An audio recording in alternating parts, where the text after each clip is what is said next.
The story begins inside a dark and filthy dungeon. There, our boy Ryun Sermon is chained to the wall while getting tortured purely for fun. His body is beaten and battered so badly that blood is dripping from almost every inch of his body. The one responsible for this mess is Lord Sans Parton, the monster who destroyed his powerful family. The reason he ended up in this nightmare is simple. Everyone in the Sermon family inherits great power, but the youngest prince inherited absolutely nothing from his parents. When Sans curses at the persistent bug that refuses to die, our prince tries to tell him to end his suffering already. But the white-haired scum replies he cannot understand a word. Dude literally ripped out Ryun's tongue a long time ago. After that, the Lord finally gets tired of playing around on the 3rd anniversary of destroying the Sermon family, and casually leaves the dungeon. Now all alone, our prince still cannot believe 3 years have passed since that day. You see, his family formed the vanguard for humanity, standing on the border of the Dark Zone, the mysterious place that endlessly spawns monsters. Because of that honorable duty, the Sermon family was the strongest of the 5 noble families on the entire continent. One day, however, Ryun's father and older brothers suddenly disappeared without any trace. No one knows what happened to them, and that moment became the beginning of their downfall. Lord Sans Parton saw this as the perfect opportunity to take them down. He used every dirty method he could find to drag the family into ruin during the chaos. His real objective was the Sermon family's dragon blood, a special blessing that only true descendants are gifted with. It makes them so powerful that they can become 7th-rank archmages in their childhood and swordmasters at just 15 years old. However, the former Demon Lord Arkan's curse can nullify that blessing. It only affects one child every few centuries, and unfortunately, our boy was the unlucky one who got cursed. That is why he could never learn how to use a sword or cast magic. Sitting there alone, he cries over the helplessness that allowed the Parton family to destroy his home so easily. To make things worse, the Psycho Lord tortured and experimented on him for 3 long years after ruining his life. Still, he is now so tired that he can't even get angry. He feels his death creeping closer, so he quietly closes his eyes so he can finally rest in peace. However, the world clearly has other plans for him. Our boy wakes up again. He is stunned because he sees a familiar face calling him young master. He is seriously confused about how his maid and caretaker Colin is standing right in front of him. As things start making sense, he orders her to bring him a mirror urgently. He is stunned again as he stares at his young self in the reflection, so he asks her what year it is. When she confirms the year, Ryun feels the earth disappear from under him when he realizes he somehow went back to the time he was 12. You see, this is not just any normal point in his life. This is the year everything began to fall apart, and the Parton family started making their moves. When he recalls the Golden Lord's final words about granting his wish, everything becomes clear. Just then, a dignified man who heard about him collapsing enters the room, and Colin instantly bows before him. Ryun quickly recognizes him as Alejandro, the revered knight commander of his family. The commander says he will allow the prince to rest because of his weak condition. Colin jumps in and says she already warned them this would happen. However, our boy surprises them both when he calmly says he is actually in peak condition. He immediately asks what they will be doing today in training. Alejandro cannot believe he is refusing an excuse to skip practice and reveals that today's lesson is focused on footwork. Confused, he wonders out loud if this really is the youngest prince. Our boy grabs his training sword and states there is no doubt he is Ryun's Sermon with a confident smile. With the experience and power he earned during his brutal time in Aedeon, he is fully ready to take on whatever they throw his way, because this is his one chance to fix everything and settle the score with the pale Parton parasite. Our hero checks his stats and feels relieved when he sees his skills aren't complete trash. He even finds his double S rank curse tucked in there. Right then, Alejandro walks in and says the preparations are done, so Ryun shuts the status screen and heads out with him. They reach the arena where a goblin is chained at the center, screaming its lungs out like a deranged gremlin. The monster hurls itself toward Ryun, but the chains yank it back in place. The tension around them spikes, and Colin begs the Knight Commander to stop this madness because the young master's condition isn't exactly ideal. Ryun gets that she's doing this for him since he couldn't even stand near monsters yesterday. He locks in now and tells himself he finally gets it and knows what he has to do. The system keeps flashing warnings that Arkan's curse is kicking in again, the same curse that turns monsters into nightmare fuel for him. As he looks at the status screen, he finally understands what the curse actually means. He readies himself with a deep breath. Alejandro says that he can take a rest for the day, but Ryun says that he is nowhere close to being done and steps forward. The goblin lunges the moment he moves, and its swipe catches him off guard. He slides backward out of pure fear before he forces himself to stop. He scolds his own brain and says it is just one smelly goblin, and he has no need to be afraid. He cracks a grin and thinks that this goblin does not even come close to the pressure that Lord had back in Aedeon. That presence alone froze him like he was nothing. Compared to that, this weak little creature barely counts as a warm-up. He lifts his sword high and slams it down on the goblin's head with a clean, satisfying thunk. The Knight Commander and Colin both freeze with their mouths open. The system informs him again that he pushed through the curse and weakened its hold. He stares at the cracked sword in his hands and the terrified goblin on the floor. The next message pops up saying he no longer feels fear toward monsters. He stands there for a moment thinking it over before turning to Alejandro and ordering him to bring a real sword. The Knight Commander hesitates while Colin looks ready to pass out. Ryun gives the old man a confident smile, and something about it makes the veteran knight blush as he realizes the young master is finally become an alpha male. The goblin starts shaking the moment Ryun looks at him again, as if it already knows the end has arrived. Ryun swings without mercy and ends the poor creature's suffering with one clean strike. Alejandro tells Colin to watch closely because they are witnessing the rise of the next head of House Sermon. Ryun heads out after the fight and splashes cold water on his face to steady himself. He stares at his reflection and feels relief that the status and the system helped him break a piece of the curse. He slams both hands on the sink, getting excited since this means he has room to grow and real potential waiting to be unlocked. However, his mood then sours as he is not satisfied with the experience points he got. If things remain as they are, he would need to unalive millions of goblins to level up properly. He tells himself he needs to get stronger fast before that dreaded day crashes down on House Sermon. At the very least, he confirms that the curse is not absolute and can be broken. Staring at the system, he tells himself he cannot waste this chance, no matter what. Diving into lore mode, the current state of House Sermon is a mess because his father and siblings have been missing for more than 2 years. Even when he is weakened, he still holds an important position in the house, so the enemies have not made a move yet. Out of nowhere, he throws his fist into the air in excitement that he has finally found a way to raise his level. He decides it is now time to check out the second method.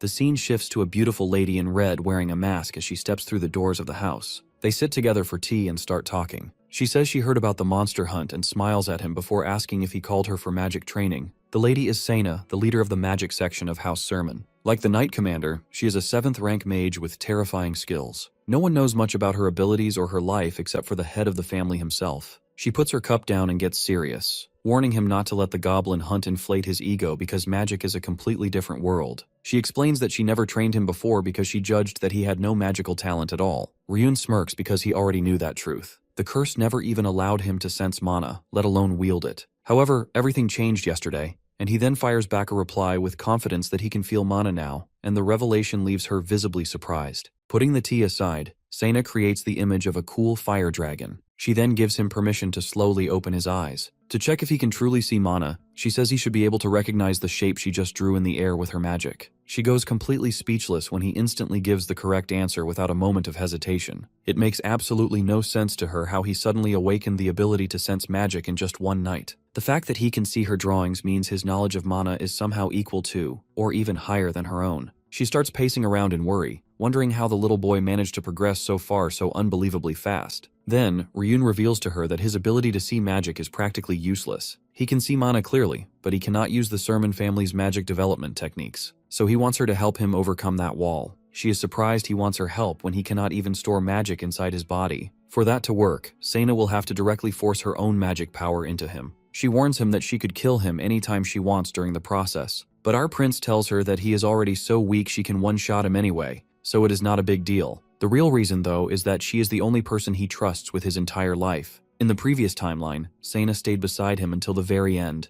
and even protected him with her body, long after her magic was exhausted. He requests her help once again, saying there is truly no one other than her he would ever entrust his life to. Later, Sena begins with the Blue Earth magic, the secret technique that has been passed down through the Sermon family for generations. She thinks it is still too early for him, but our boy has plenty of experience using it in Aedeon. Once she is ready, she tells him to focus as hard as he can, because he is about to enter a world of pain. She warns him there is no point in screaming or crying once it starts. The only way to end the technique is to think stop with every fiber of his being. Hearing her talk about intense pain, he gets sudden flashbacks of all the mad things Sans did to him before. After that, nothing on earth can scare him anymore. So he calmly reminds Sena that he trusts her with everything he has, and she should stop holding back already. Hearing that, she finally pours her magic power straight into him, and Arkan's curse activates instantly. Mana flows out of his body just as fast as it goes in. Still, he handles it like a pro, controlling every bit of energy during the short window it stays inside him. The curse forces the magic to explode out, but he concentrates that exploding power in one place as a loophole around the curse. Sena cannot believe her eyes because none of the energy she pours in is leaking out. Ryun keeps pushing forward even though every vessel in his body feels like it is about to burst open. But he does not hesitate, considering all the near-death fights he survived back in Aedeon.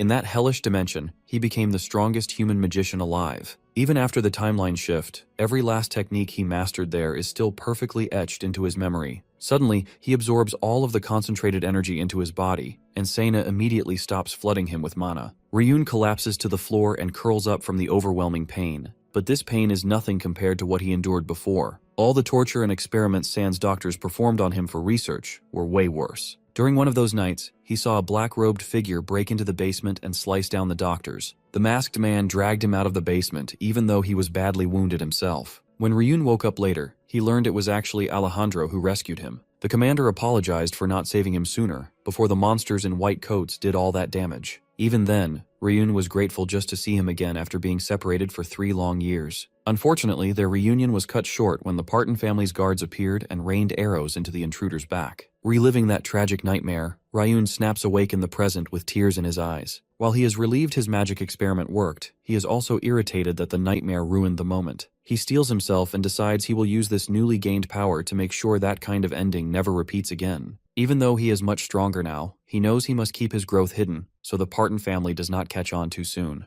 To make sure they cannot interfere, he quietly makes a new plan. And the first step of that plan is to break the Sermon family's enemies ahead of schedule, long before the Partons get the chance to destroy it. Sometime later, Ryun scratches his head and announces that he failed the magic cultivation procedure. Both Sena and Alejandro freeze because they have no idea what he is talking about. After a short stretch of silence, he decides that he cannot tell them the whole truth, even after everything they have done for him. He normally never hides anything from them, but he figures that explaining his situation would only make things worse. Flexing his hands, he tells them that he tried his best, yet cannot feel even a shred of mana right now. He tells Sena she can check as many times as she wants. She accepts the offer and steps forward without hesitation. The mage activates her magic detection spell and grabs his hand as mana flows from hers. She states in shock that such a result is impossible while he puts on a calm smile. Pulling her hands away, she confirms that there is no trace of mana left anywhere in his body. Her voice shakes as she says she was certain she felt mana flowing through him the day before. Depressed and frustrated, Sena wipes her eyes and takes her leave while Ryun calls out to her. As the door closes, Alejandro turns to him and reminds him that he still has night training to focus on. Our hero gives a nervous smile and claims he cannot do that either. He gives a half-baked excuse that he barely ate properly after the last training session, which Colin can also confirm. That single statement drains the color from the Knight Commander's face, and he falls into a quiet depression of his own. Around 2 months later, Colin barges into Ryun's room and says with tears that he did not come out today either. With his father and brothers gone, the lady of the house carries all the duties and keeps things running. However, even she is slowly reaching her limit now. Colin heads back to the kitchen, and the other servants ask if the prince refused to come out again. The butler sighs and says it has been 3 months since the young master last slayed that goblin. Now he does not even answer Alejandro. Another maid then mutters that people often lose themselves when they try to change too quickly, and that hoping for him is useless now. Colin snaps at her and tries to defend the young master, saying that he tried his best that day. Her fire dies down the moment they casually call him by his old nickname, the bad luck of the Sermon family. Out in the city, people took it even further and started calling him the useless rubbish of the Sermon family. Hearing that, his loyal maid jumps and reminds the yapping man that he is only 12.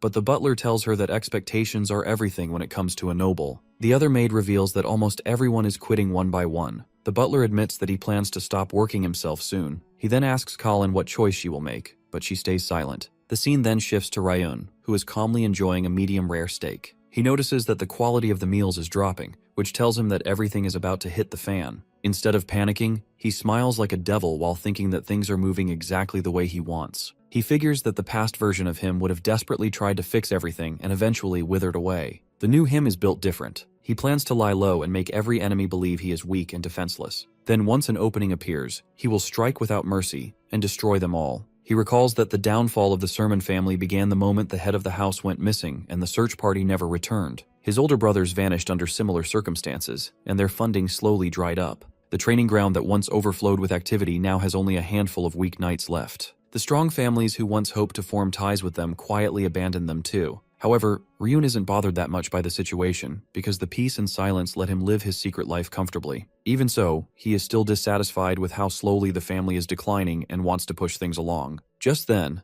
Colin bursts into the room and shouts that it is time for training, and the Knight Commander is waiting. His mood instantly crashes, and he tells her that he wants to skip today as well. Colin refuses to accept that and yanks the covers off him. She slowly approaches him with unshakable resolve before lifting him up bridal style. With a serious look, she carries him out of the room and declares that she will never abandon this family. Meanwhile, our hero simply enjoys the free ride. Later at the training grounds, Alejandro scolds him for swinging the sword so poorly. He chews his ears off that swinging swords is a simple task. Ryun just sighs while thinking that the old man still has not given up on him. He wants to repay that loyalty one day, but he cannot let anyone discover that he has been training in secret. He even uses a body change skill to hide his real physique, although the skill is still weak. Right then, the system informs him that his stamina has increased and his eyes go wide. He immediately makes a bathroom excuse and runs off, leaving a confused knight commander behind. Staring at his reflection, he confirms that the skill breaks the moment he moves too quickly. Ryun opens his status window and smiles when he sees that his hidden training is finally paying off. He figures that he will reach level 20 soon,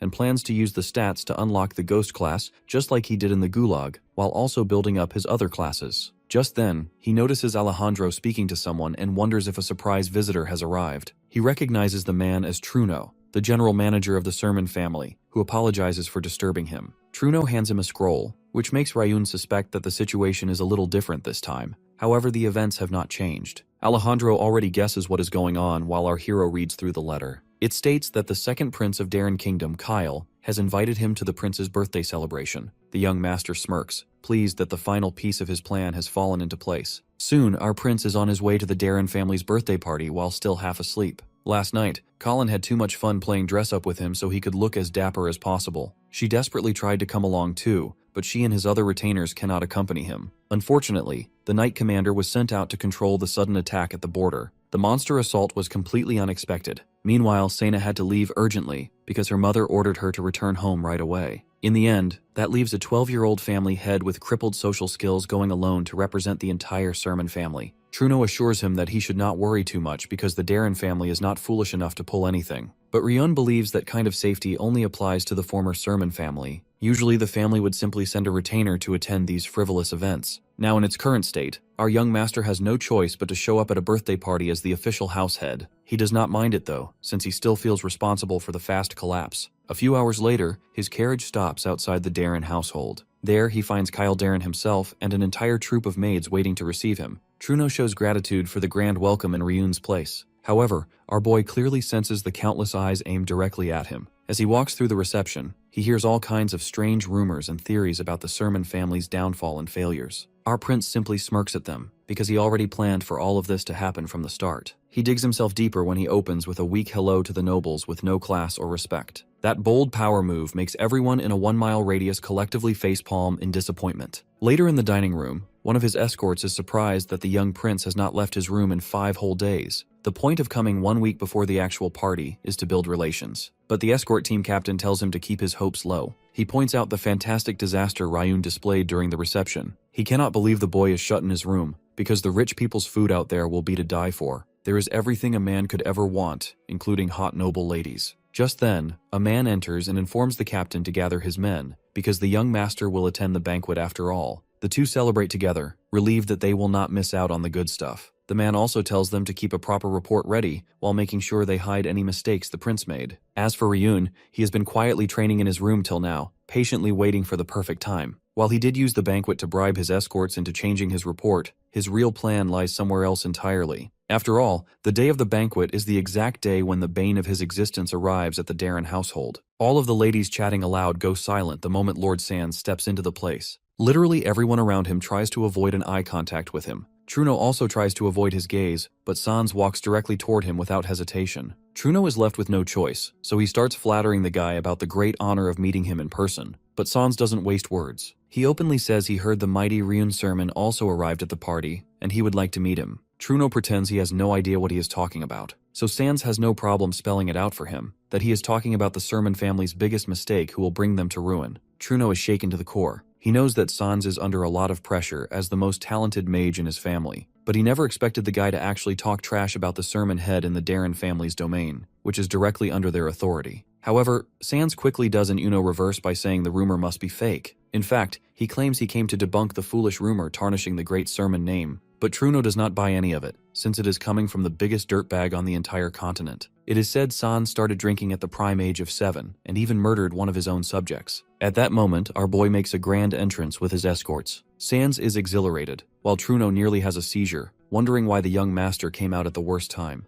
Ryun's aura is so radiant that it makes everyone do a double take on their opinion about him. Seeing him now, they almost reconsider everything they assumed before. But Sans burns with jealousy because our boy overshadows him instantly, just because of his family's reputation. He walks right up to Sans and tells the man he has heard a lot about him from the fourth prince, his brother Lars. Hearing that, Sans smugly says he has heard much about him too. But before he can spill anything, our prince calmly says he is a truly kind person. He brings up how famous Sans was at his academy, and how he had to drop out after a few months because of his sheer popularity. Ryun reveals the messed up things he did, and smoothly reverses the roles. He says Sans once saved a poor kid from a bully, and even helped a female student who was being harassed by a shameless waste of oxygen. Sans is fuming inside, but our boy has yet to land the final blow. When he casually mentions something about his knee, Truno jumps in to defuse the situation. He pretends that Sans helped Lars by bringing him medicine for his injured knee. Then he quickly drags the prince away before things explode. Meanwhile, our boy is satisfied after absolutely grilling the white-haired prick. Sans takes his bold and mocking insults as a clear declaration of war. However, planting pure rage in the man is just the second step in his growing plan.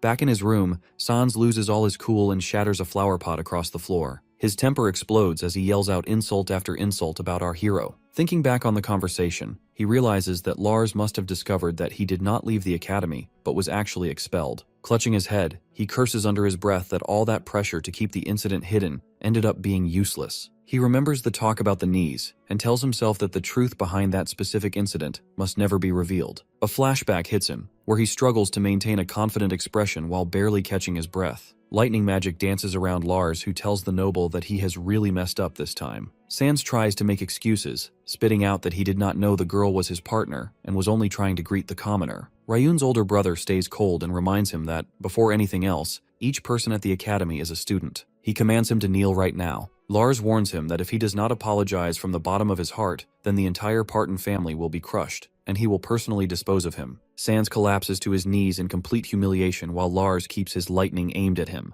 Snapping back to reality, Sans lets out another frustrated scream and tells himself that he must continue with his plans. He swears that he will silence Lars's younger brother no matter what it takes. After a moment, he forces himself to calm down and reassures himself that he will eventually get revenge on Ryun. A knock at the door breaks his thoughts, and he gives permission to enter. A figure steps into the room, which makes Sans raise an eyebrow in amusement, because he never expected a visit like this. The person turns out to be none other than Truno Hilda. Time skips forward to after the prince's party as our hero rides home in his carriage. He reflects that he managed to achieve every goal he had at the event, and presented himself well to the nobles. He is even happier that he succeeded in rage-baiting Sans, who fell for it in record time. Truno then speaks up and tells him that he performed marvelously at the banquet, and that he truly made him feel like there is still hope for the sermon house. Ryun calls him out instantly, saying that he did not build any meaningful connections, and even soured things with the House of Parton. The general manager quickly corrects himself, and says that the speech he gave against Sans was truly peak. Our hero chuckles and presses the button in the middle of the carriage.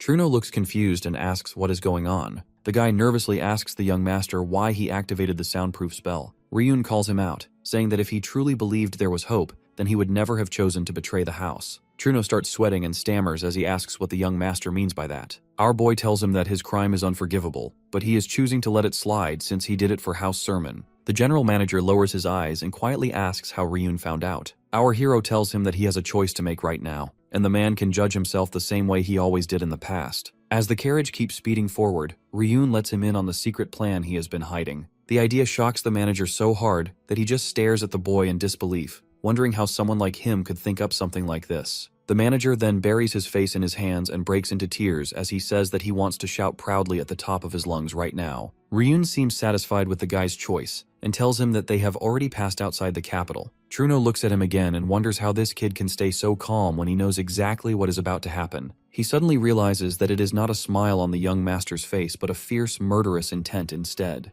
At that moment, the carriage jerks to a stop, and the knight riding alongside tells the driver to keep going. He notices the driver slumped over dead and barely dodges an arrow flying for his face. One of the knights yells that it is an ambush and orders everyone to protect the carriage. He warns the group that the attackers are firing poison magic arrows, and the mages instantly throw up a protective shield. The knight captain takes control as he swats the arrows aside and demands that the cowards show themselves. Another knight senses that something is off and shouts at the captain. The man warns him not to get too close to the cart even if he is an ally. The knight then tells him that the carriage is empty, leaving everyone confused. Ryun has gotten kidnapped by someone, and now that man is taking him somewhere on horseback. Meanwhile, our hero is thinking about how much time has passed. He remembers from his past life when he was kidnapped. His family spent their time and money searching for him, which became the reason for the Sermon family's downfall. But now, since he knows the future, Ryun is confident of changing it. This is why, after coming back to life, our protagonist showed no effort to save his family. By doing so, he knew that other noble families would have come after him.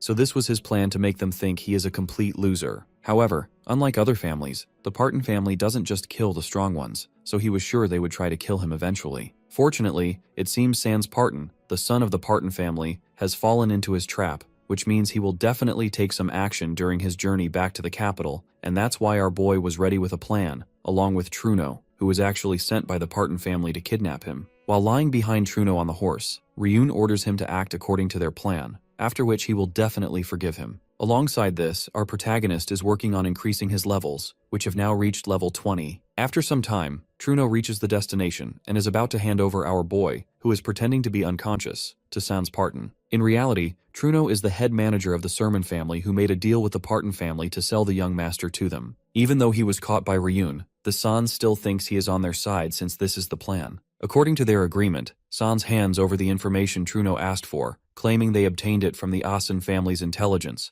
assuring its reliability. Seeing Truno still suspicious, Sans claims that, though they are also a noble family of the Drea continent, selling information is their main business. He gives Truno the documents, stating they contain all the information about eyewitnesses to the Sermon family's mission of direct descendants. Hearing this, Ryun finally realizes the reason Truno sold him, because he is a loser who can do nothing for his family and status. But his elder brothers are capable enough to regain what was lost, so Truno wants to find them. Although Truno knew the Asan family had this information, it was impossible for him to obtain it directly, so he used the Parton family. Taking his leave, Truno also pleads with Sans to keep his other promise, which is to return the young master safely to the Sermon family. Once Truno is gone, Sans and his servants walk up to our hero, and one servant asks whether he should kill him, but Sans Parton claims there is no need because his family will abandon him soon, as he is now the real culprit in their eyes. In order to carry out the main plan, Sans must go back. As the scene proceeds, our protagonist wakes up and finds himself locked in chains. Sans Parton is standing in front of our boy, mocking him about his pathetic condition as a son of the Sermon family. Although Ryun knows everything, he acts innocent and asks Sans the reason for being here.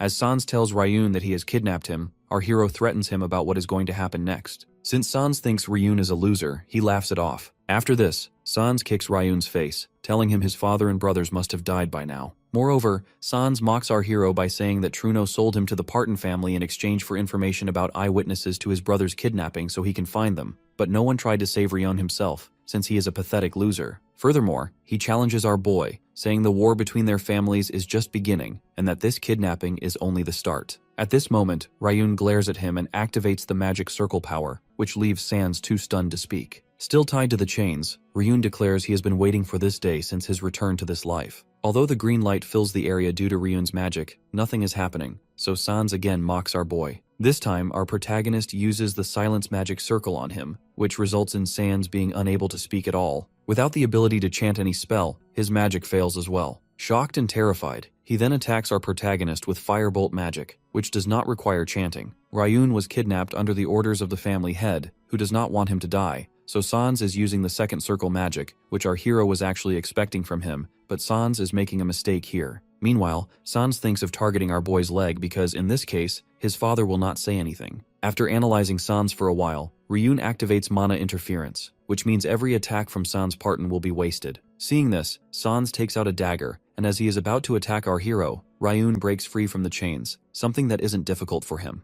Moving forward, our hero uses paralyze magic and makes Sans unconscious. After some time, Sans wakes up, but now he is the one tied to the chains, while Ryun sits in front of him with a dagger in hand. Freeing himself from those chains, Sans thinks they are just ordinary chains without any magic, so he tries to break them easily, but as he attempts to do so, his body is hit by a high current, causing intense pain. Walking towards Sans, Ryun claims he has drawn magic circles over his body. This is actually a forbidden technique of drawing the circles into the flesh, and the blood activates the magic circle. In his past life, the same was done to our boy. First, the awakening magic was used so he would not sleep, and then he was made to endure unbearable pain when scars were carved into his body. Still confused about how Ryun knows this technique, Sans states that to his knowledge, Ryun is not allowed to use mana. Meanwhile, our protagonist has started practicing everything after revival, and due to past life experience, he gained a lot of help. After getting the mana pills 3 months ago, Ryun practiced every skill he could. Moreover, the secret he learned in Adeon was helpful as well, which is that every skill has a circuit and a principle, and mana gets injected into each player's unique circuit to activate it. Furthermore, only master players like him know the existence of these circuits. With all this information, he did not struggle in the second life to achieve skills. Additionally, Ryun has visited this place secretly before to remember the location and structure so capturing Sans Parton would be easier. The magic circle our protagonist is using on Sans was supposed to be the other way around, but now he is going to make Sans experience the real pain. After torturing him for a while, Ryun prepares to leave, but Sans stops him. Turning back, our hero states he can run away before the arrival of Sans's family, which is coming in a week. Sans is shocked at how he knows this, so Ryun answers that he heard Sans ordering his servants to come back in a week. Since our protagonist knows the truth, Sans tries to deny it, saying they will actually come here any moment. But our hero knows he is lying, because if his subordinates were really coming at any moment, Sans would have tried to make Ryun stay there so they could kill him, rather than telling the truth like this. Although Sans tries to convince our boy to believe him, Ryun walks away, already aware of the reality, and tells him he will come again tomorrow. Now he prepares for the arrival of the Parton family, who will come after a week. After 7 days pass, the subordinates stand in front of the place where Sans and Ryun are located. The leader asks if anyone contacted Sans during this period, and one of them responds that although they weren't in contact with the young master, they observed all the passages here throughout the week. The leader then enters the building because the head has ordered that the sermon child be brought back immediately. Although others attempt to accompany him, he suggests they remain behind. Descending the stairs, the man notices something unusual, but as he steps onto the magic circle, he is immediately attacked by it. To defend himself, he erects a barrier, yet now he is certain that something has happened to the young master. Observing the various magic circle traps scattered throughout the area, he wonders who set all of these up. He creates a double barrier to reach Sans quickly and to identify whoever is responsible for all of this. Reaching the room where Sans is kept, he finds him bound by chains, with blood from his wounds covering the floor. Breaking the chains, the man demands the name of the person behind this, but Sans is too weak to speak. On the other side, our hero is present as well, sitting in a corner tied up with rope. Though Sans requests a healing potion, the man insists that escaping is the first priority, as he still doesn't know who is behind everything, and there are too many traps in the area. The man is puzzled about why the person responsible for Sans's condition didn't take Ryun along, which indicates there must be another motive. At this moment, Sans Parton finally manages to speak, saying that Ryun Sermon is the one who did this to him. Meanwhile, our protagonist remains in the corner pretending to be unconscious. As the man prepares to use magic on our hero, the real Ryun appears from behind, revealing he had used illusion magic as a decoy. Immediately, Ryun attacks the man, challenging him to face him first. The battle erupts between them, and both sides exchange attacks. After some time, the Parton family's man lands a heavy punch on our boy, causing blood to spray from his mouth as he collapses to the ground. Now, while our boy lies on the floor, the man states that although he cannot kill him, he can torture him just as he did to Sans. Unexpectedly, Sans seizes a dagger and plunges it into the man's neck. It is actually Ryun who has entered Sans's body using the soul transfer technique, and to add to that, the one who performs the soul transfer can control his own body as well. Our hero calls this his true trump card. After that, the man dies, so our hero takes out a healing potion and pours it over himself. Moving forward, he celebrates the fact that he has killed the Parton family's high-level archmage. Then, the system notifies our boy that his level has increased to 15 because he has completed the quest. He is still trying to understand how his level went up, but for now, Ryun knows he must take care of something else first. Next, he drags the archmage's body into a separate room and lays it on a wooden bed, clearly planning to do something with it. A circuit remains connected to a person's soul, which means he can still use his mana while inside Sans's body. So by removing the mana, our protagonist is dropping his level to meet the requirements for the assassin's hidden job, Shadow. Ryun finally succeeds in this plan, but with the levels remaining, he has 2 more tries available. Out of these 2 chances, our boy is successful on the second one as well. Although the plan was only supposed to go this far, after defeating the Archmage, Ryun decides to pursue a 3rd advancement to obtain the hidden job known as Ghost. This is a high-level job that helped Adeon become the strongest, and our hero feels confident he can get it too. However, the requirement for this job is the size of the soul, but Ryun is willing to take that risk. Without wasting any time, he begins the 3rd advancement. After much struggle and offering his own soul, he finally succeeds, and just as the system is about to inform him of his 3rd advancement, our protagonist feels extremely anxious. Fortunately, he achieves success here as well and becomes the Phantom-level Ghost job holder. The Phantom-level job is something our hero has never seen before, but he assumes it must be similar to the regular ghost job.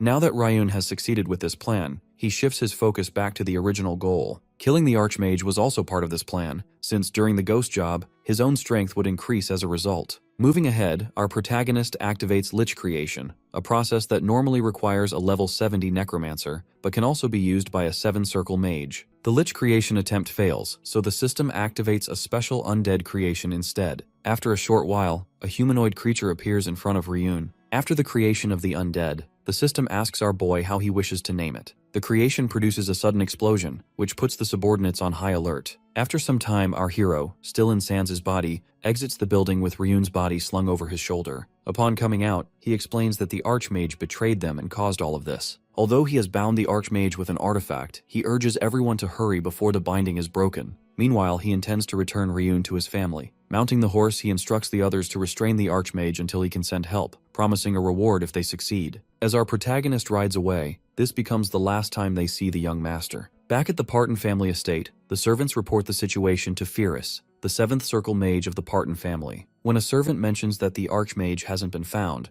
Pyrrhus asks if anyone else is aware. Once the man confirms he's the only one, Pyrrhus orders his execution. The reason is that, although they are worried about Sans' disappearance, if word spreads about the Parton family's involvement in the kidnapping of the Sermon family's child, the consequences would be dire. At that moment, a disturbance is heard outside. Someone from the Sermon family has arrived and is killing their servants. Pyrrhus shouts at him to leave, but the man insists he will not go until he finds out what happened to the young master, Ryun. The recent explosion at the building, Ryun's week-long disappearance, and the Parton family's camp all point to their involvement in the young master's kidnapping. Trying to deflect suspicion, Pyrrhus claims ignorance and says their own young master Sans is also missing, suggesting they search for both young men together. The visitor refuses to believe him and is told to keep quiet. Truno, who is present as well, silently prays that the situation remains calm. Sena, a woman at the front, orders silence and calls him a traitor, but since Ryun has spoken on his behalf, he is being spared. At this point, Truno mentions that Ryun was supposed to leave a trace only the Sermon family could find.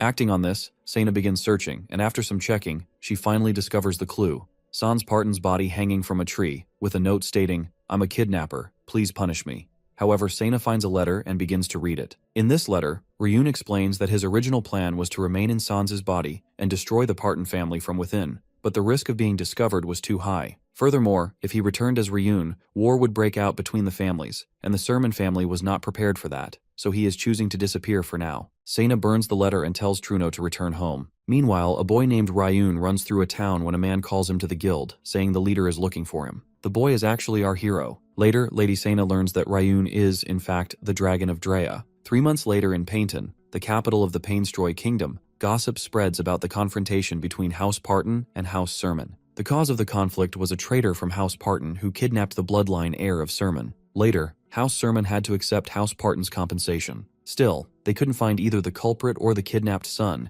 making everyone doubt the Sermon family's claims. They were once a legendary household, but now they have completely fallen. At the Martin Assassin Guild, Sapphire, the Painton branch manager, sits observing the situation. She notes that the Sermon family seemed to need the compensation money more than they wanted to search for their remaining bloodline. Duns brings up the execution of manager Truno while gulping down his beer. Sapphire explains that he had been cooperating with the traitor, which is why Alejandro carried out the execution immediately, beheading. Sapphire feels a little uneasy. Alejandro is a swordmaster, a rarity on the Drea continent, and yet he performs executions himself. Ryun enters, greets his uncle Duns, and approaches Sapphire in her office. She hands him a recommendation letter to officially register him as a guild member. Although he still has one test left, she slides the letter toward him, saying the test will be meaningless for someone like him. After all, he reached the final stage in only 2 months, which is surprising. She praises his exceptional talent at such a young age, something they haven't seen in centuries. He tries to act humble, but she quickly sees through his performance, though it's still better than when he first arrived. 2 months earlier, Ryun had suddenly appeared at their relatively unknown guild and slammed a large sum of money on the table for an assassination request. Since the guild accepts any request as long as the payment is sufficient, she treated him as an important client once she saw the amount. She insists that it wasn't just about the money. She had a gut feeling that she wouldn't encounter another client like him. Disguised as a beggar but carrying a fortune,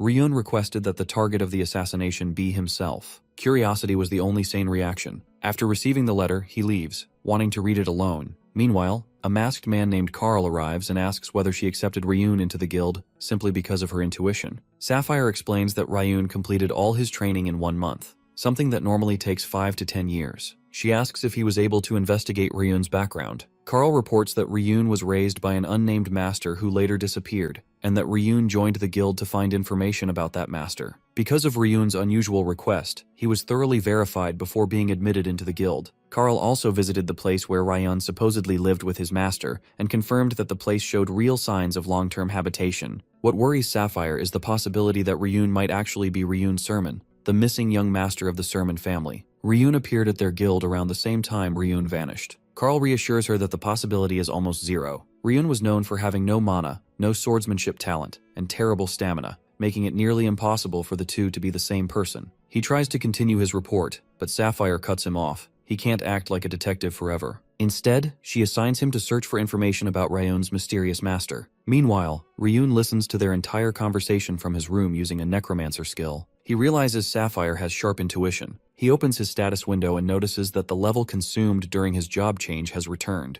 Investing mana into body domination had definitely been worth it. Not only did it alter his appearance, but it also prevents mana detection. It has reached a point where he can even deceive the shape detection skill of a second-grade assassin. That day, an undead girl named Kornak appears. She possesses a remarkable set of skills, and Ryun notices she is a growing undead. He is surprised by her phantom abilities, which were not mentioned in the skill description. When he checks the circuit, a hidden quest appears, one that requires discovering secret conditions to complete. The completion notification popped up after defeating Archie. The combination of Hand of Death, Phantom, a skill circuit, and the quest resulted in the creation of Kornak. Right now she is just a mana-eating monster, practically a parasite to him, but he believes that someday she will become useful. Growth, to him, is about looking toward the future, not the present. Lost in thought, he is interrupted by Duns. Ryun explains that he was simply singing about becoming a full guild member after the test, and someday becoming the branch manager. Duns assures him that at the rate he's growing, it's entirely possible. He then mentions the 3 final candidates,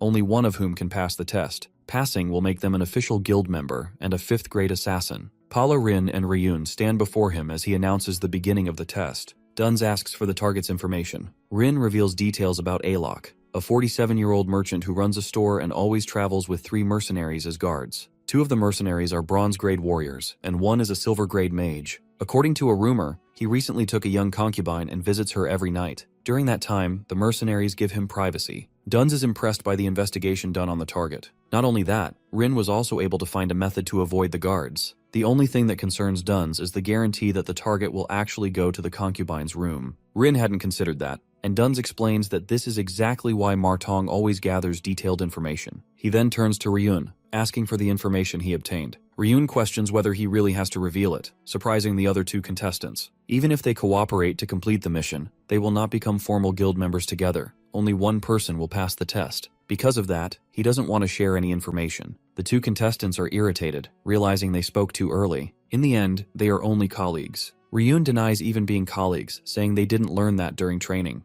Duns approves Ryun's response as the correct mindset and urges them to focus on their test. Discarding or using others when necessary is part of an assassin's nature. He asks whether the other 2 have anything to say, and they deny it in unison. Duns announces the start of the assassination test, and they all run off. He is reminded of the time when Ryun himself had to be assassinated. The time limit was set to 3 days, and the location was Painton. The special condition was that they had to register him as a special grade trainee at the Martong Painton branch. The assassins laughed, thinking they could find Ryun within 10 minutes. It turned out they failed. They couldn't locate him for the entire 3 days. They indirectly praised Ryun's tricks and traps. After the 3 days ended, Ryun received training from Sapphire, as she kept her promise. Back to the present, Ryun reflects that becoming a formal assassin isn't easy. The target for this test has been set at the highest difficulty, and he might be at the beginning of something historical. Meanwhile, Paula successfully bypasses the alarm magic and mechanical devices, avoiding the mercenaries. However, he didn't expect there to be additional mercenaries. Rin manages to hide herself and thanks Paula, since things worked out for her because of his actions. The target has been the subject of countless assassination attempts, so the place he chooses to hide is his main wife's bedroom. The wife is furious with him for having a concubine,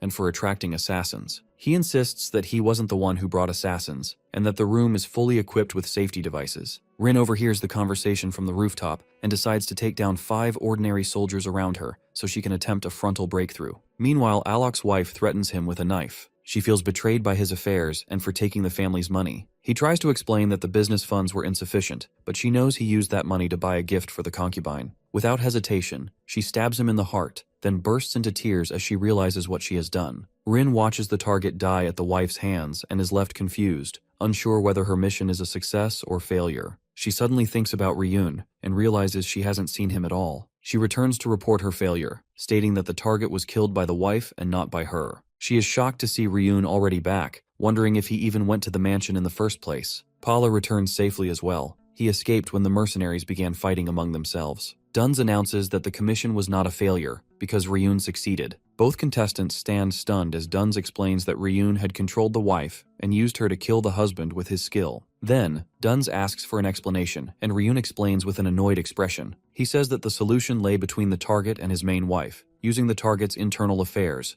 making the contestants think that maybe the branch manager had given him special information on the target. But Ryun says that gathering information on him, who is a fairly famous merchant, wasn't a hard task to do. And according to Rin's information, Alok was a liquor distributor and had brought in a new mistress. While the two contestants were busy gathering their information, Ryun had already finished his investigation and started to move according to the plan he had prepared in advance. Paula wonders how he was able to finish investigating before he even knew who the target was. Ryun reveals that the target wasn't the only person he investigated. Everyone in the city with bad rumors or assassination risk was already investigated by him beforehand. He had started getting close to the merchants of the city who knew the rumors, and since he had completed training within 2 months, he was able to prepare for the assassination of each possible target. He prepared everything beforehand, no matter who the target ended up being. It was like revising the whole book for a small test. So while he was investigating, he learned that someone held a deep grudge against Alok, his main wife, Kelly. He got in contact with her while she was constantly being mistreated by her husband,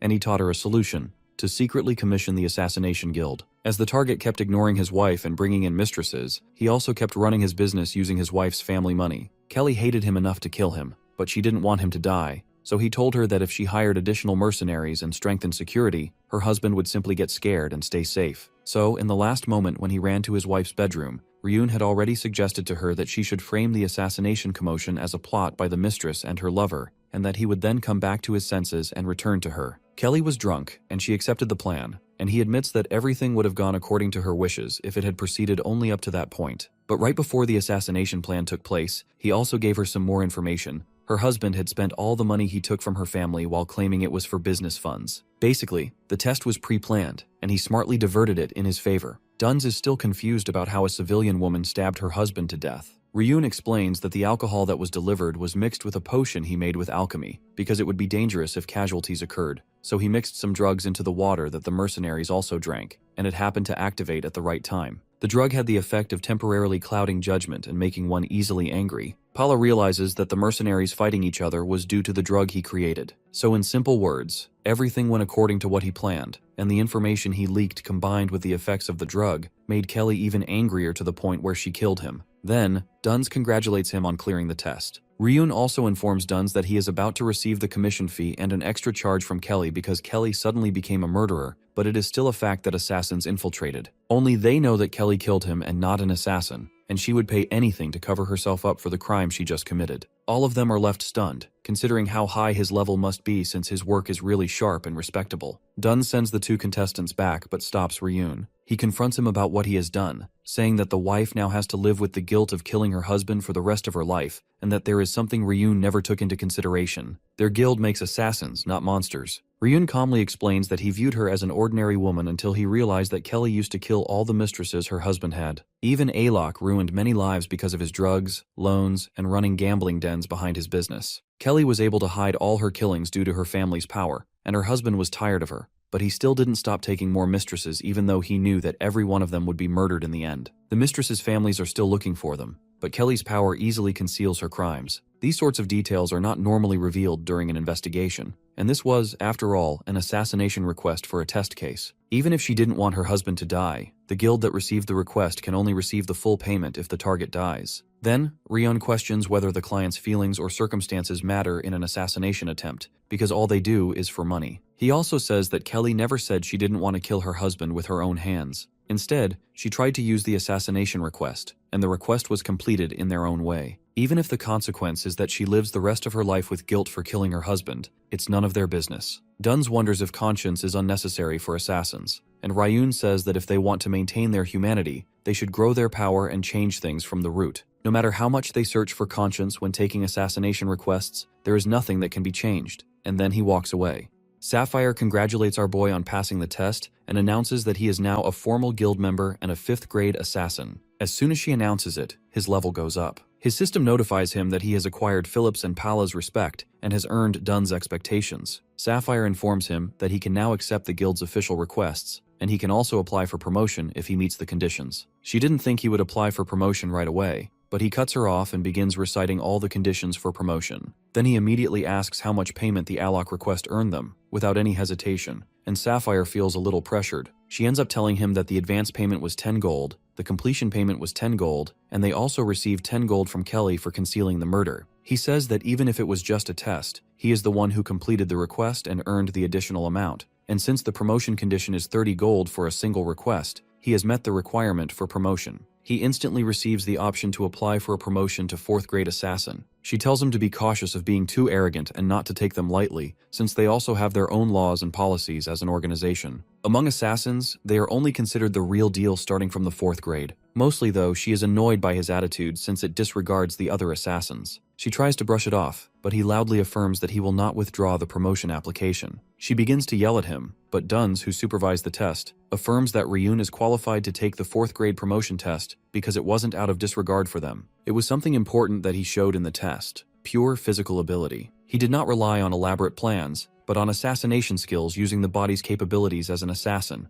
and he won the assassination attempt with brilliant strategies. And not just that, but they can also take this opportunity to gauge Ryun's skill level, or they could teach him a lesson he will never forget. Sapphire thinks back to the tag game. It was mostly trap techniques. She finally agrees to a promotion test and warns him that assassins must risk their lives for this test, and he accepts the challenge. Later at night, the 3 of them sit with Duns, and Duns informs him that the earliest the test could be conducted is in a month or 2. Until then, he could train him. But Ryun politely declines the offer because he wants to rest until then. He informs them that he will be away from the guild for a while, and once he becomes a formal guild member, it is okay for him to leave the branch's territory. He assures them that he will return before the test, and that he will stop by the Martin branch to check for updates on the test. Then they continue drinking together until they feel fulfilled. Ryun knows that he won't be getting any free time after becoming a 4th rank assassin because they receive requests continuously. Since the target is a branch leader, it's expected that there won't even be time to take a nap, so he needs to leave before that happens. He arrives at the Dark Zone, the land of the dead. Meanwhile, a noble sets out with his knights and sees our boy, immediately questioning who he is. Ryun gets up, saying his leg is injured and he can't walk anymore. He asks the noble to give him a ride to the village, or else he will die there. The noble acts arrogantly, saying he would have killed him if he weren't in a hurry, but Ryun clearly notices that he wasn't in any hurry at all. Ryun begs to be allowed on the carriage, and the noble, named Kennel, is instructed from inside the carriage to put the child inside. Kennel refuses and instead places him on the horse with him. While riding, Kennel questions him, and our boy introduces himself. The noble says he's only alive because of the young lady in the carriage, and he's lucky to have met her. But Ryun knows this wasn't luck, it was pure planning. The young lady was Sentin Rose, blood relative of the Rose family who bore the Rose crest. For that purpose alone, he cleared all dangers before departing, and he learned that the Rose family's procession would be taking the same road as him. So he had been living quietly in the outer territories of Feinstroy. But the Rose family had suddenly collapsed, and she was forced into exile. He knows that only minor nobles from the border region remain, so the escorts aren't even real knights. They are merely the family's private soldiers who were granted knighthood. The entire story behind the fall of the Rose family is tied to the Sermon family, as far as he has investigated. One of the knights wonders why the Sermon family is involved in all of this. Another knight says that the Cunning family assassinated the Rose family's head to hide evidence of their secret dealings. When Ryun hears this, he is shocked. After a while, they make a small stop. What Ryun learned today was the downfall of the Rose family, which originated from the recent conflict between the Sermon and Parton families, the Darren kingdom, to which Sermon belongs, and the Feinstroy kingdom, to which Parton belongs. The eldest son of the Rose family was affiliated with a rival nation and became a knight of the Sermon family, where the ties between them began. While performing duties in the Dark Zone, he was killed by a monster, and the Rose family was honored by the Sermon family with a massive aid. Another family, who competed with and resented the Rose family, began to support the Sermon family's actions and used the dispute as an opportunity. This led to the assassination of the Rose family's head. Rumors spread that the Rose family had been secretly working for Sermon in the shadows, and that Sermon wanted to hide evidence, so they killed the head. But the Rose family claimed that they were actually killed by Parton. However, it didn't matter, since Parton was a growing influence at the time. Now, after losing the head of their family and collapsing in power, the Rose family is being exiled toward Darren. The only ones who know the truth are those within the Rose family who did not abandon Senton Rose. As Lady Rose sleeps inside her tent, the other knights are scattered around outside, some standing guard, others sitting by the fire listening to Kennel. He's going on about how the Parton and Ani families are actually the shady ones, while the Sermon family has always tried to help. The guards cheer at that, and meanwhile Ryun is quietly slurping down his soup beside them. One of the guards glances over at him, wondering if the kid is bored with all the political talk. Instead, Ryun raises a quiet concern of his own, questioning whether it's wise for them to speak so openly about such matters in front of a random child, especially in the middle of an exile mission. The guards just shrug it off and keep talking, pointing out that Lady Rose is the one who's suffering the most here. She, Kennel, and the newer knights lack experience, so they haven't fully realized how serious this whole mess is, especially when it comes to the Ani family. Ryun knows exactly what this means. The head of the Ani family is a hopeless womanizer who's had multiple assassination requests placed on him at the guild. Requests Ryun personally rejected because the risk-to-reward ratio was awful. Despite his disgusting lifestyle, the guy is extremely cautious about his own security. And if someone that paranoid is targeting Lady Rose, then camping out in the open like this is pure madness. Just then, Ryun catches movement in the darkness, a quick leap behind them in the trees. Realizing it's a tail already following them, he decides not to risk alerting anyone by attacking. Instead, he slips away into the shadows and begins digging traps to slow down whoever's tracking them. By the time he gets back to camp, the guards stare at him in confusion, wondering why he's suddenly covered in dirt. They have no idea he's already prepared enough traps to stall the pursuer for a while. With that handled, and armed with the information he gathered from the Rose family earlier, he quietly heads back to his tent, intent on resting up so he can part away at dawn. The next morning, they start their journey again and eventually reach their destination, Dasum village. Kanil glances at Ryun and wonders out loud what a little kid like him plans to do in a village so close to the dark zone. Ryun casually lies that he's a merchant who deals in monster materials, and with that, he gets ready to part ways. But before he can walk off, the knight stops him and hands him a healing potion, apparently on Lady Rose's orders. Ryun is caught off guard, but he accepts it, and the caravan heads out, leaving him alone with the potion. He chugs it immediately, and just as he does, a group of horse riders thunder past him. Ryun instantly recognizes them as the pursuit party, mercenaries, swordsmen, magicians, and leading them is Garuta Ani, the second son of the Ani family. They all race by without even glancing at him. Even so, Ryun's honestly surprised they managed to catch up so fast despite all the traps he set. Then something else catches his attention, the potion bottle. Up close it looks expensive. Naturally it makes him wonder what Lady Rose was thinking, giving something like that to him when she's basically living like a fugitive and her family has almost no chance of winning. Ryun knows Garuda will catch her eventually. It should have been none of his business, or at least it was supposed to be. However, now that he's taken their pricey potion, he can't shake the feeling that he owes them something in return. So with a quiet sigh, he opens his magic circles and summons Kornak. From all its power, he declares her first task. As the Rose family moves along quietly, Kennel suddenly hears something and instantly goes on high alert. He urges everyone to pick up the pace and motions for the lady to hang back. The others are a little thrown by the sudden orders, but they fall in line as Kennel makes it clear that mana users are chasing them. With the border coming up, he sets a backup plan that if the pursuers catch up, the two frontliners are to grab the lady and get her to safety as fast as possible. Taking charge, Kennel turns and rushes toward the pursuers, ready to buy time despite knowing the Ani family knights are far above his level. Meanwhile, the Ani family riding party arrives at the mountain pass, surprised to see only one knight standing in their way. At the same time, Kennel stops his horse in front of them and warns them to turn away, but is shocked when Garuta Ani removes his hood, revealing who he is trying to stop.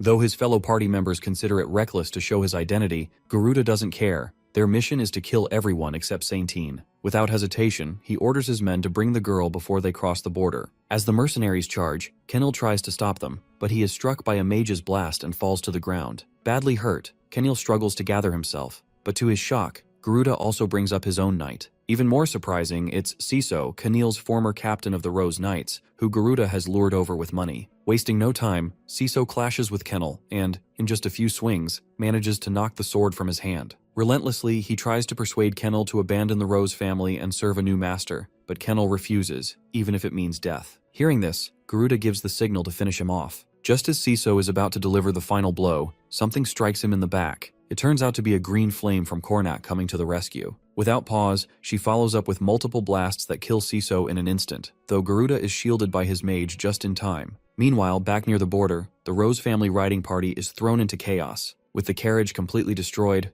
only 2 knights remain to defend Lady Rose with everything they've got, while the 2 Ani mercenaries mock them for being so easily overwhelmed. As the situation grows more desperate, Lady Rose herself steps out of the carriage. Calm yet resolute, she orders her men to lower their weapons. Then, holding a knife to her own neck, she demands that the Ani mercenaries take her if they wish, but warns that they must spare her men, or she will take her own life, which is clearly at odds with their employer's intentions. However, to her shock, the mercenary sneers that as long as she hasn't reached Darren, she is neither noble nor anything of worth. In the next instant, one of the mercenaries flashes behind her and snatches her knife, ready to show her what it means to cross a mana user. Seeing this, the Rose family knight attempts to retaliate, but before he can act, Ryun appears in a flash and delivers a powerful kick straight to the mercenary's face. The remaining mercenary, initially shocked by Ryun's sudden entry, is even more stunned when Ryun reveals that he is a Martin assassin who came prepared with a down payment of soup and a potion. Realizing the advantage, Lady Rose quickly puts the pieces together and offers 30 gold for handling everyone. Yet, for Ryun,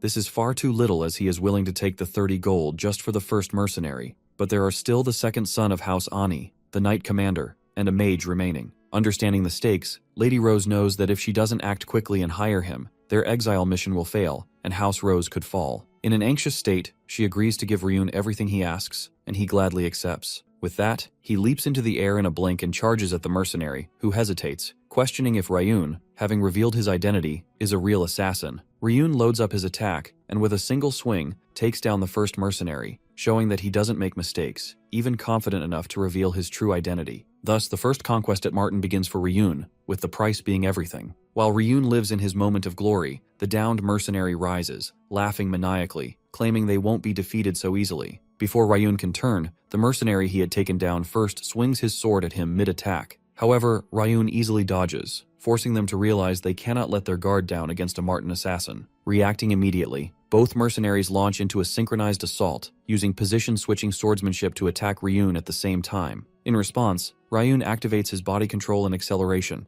appearing all around them in the blink of an eye. This completely confuses the duo, who start suspecting illusions as they fail to land a single hit. For the moment, they decide to wait for the perfect timing to counterattack together, but little do they know, it's already too late for that. Ryun flashes in front of the men, revealing that he has already applied physical warnings and other curses on them. Before they can react, and as they begin to weaken, Ryun slashes them inside out, taking them down in a brutal blood splatter. As the sun rises, everyone gathers themselves, tending to the fallen and rebuilding the carriage. Around the same time, Kennel arrives. The moment he steps in, his first concern is for everyone's safety. Seeing him, Lady Rose feels relief and starts tearing up, while Ryun quietly knows it's all thanks to him. Curious, the guards wonder if Kennel took down all the pursuers by himself, but the knight reveals that he received help from a mage who appeared out of nowhere. With that aid, they were able to capture Garuda and defeat the traitorous knight. As they discuss the mage, Kornak herself arrives. Responding to Ryun's magic circle signal, she drops Garuda, wounded and beaten, from the spell. Seeing Ryun,